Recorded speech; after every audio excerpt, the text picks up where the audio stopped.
দেশজুড়ে আগামী ৫ দিনও বজায় থাকবে বৃষ্টির প্রবণতা। আবহাওয়া অধিদপ্তর জানিয়েছে, দেশের বিভিন্ন এলাকায় দমকা হাওয়ার সঙ্গে হালকা থেকে মাঝারি বৃষ্টির পাশাপাশি কোথাও কোথাও হতে পারে ভারী থেকে অতি ভারী বৃষ্টি। ফলে নিম্নাঞ্চলে জলাবদ্ধতা ও পাহাড়ি এলাকায় বাড়তে পারে ভূমিধসের সংখ্যা।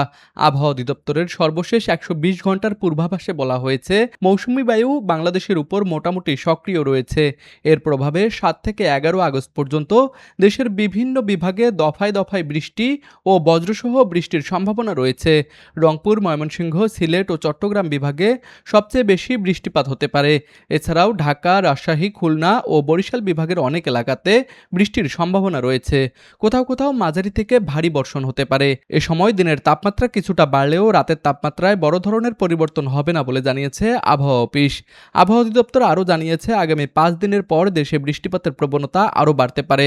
তাই নদী তীরবর্তী ও নিচু এলাকার বাসিন্দাদের সতর্ক থাকার পরামর্শ দিয়েছেন তারা। টানা বৃষ্টির এই সময়ে প্রয়োজন ছাড়া ঝুঁকিপূর্ণ এলাকায় যাতায়াত এড়িয়ে চলা এবং আবহাওয়ার সর্বশেষ পূর্বাভাসের দিকে নজর রাখার পরামর্শ দিয়েছে আবহাওয়া বিশেষজ্ঞরা।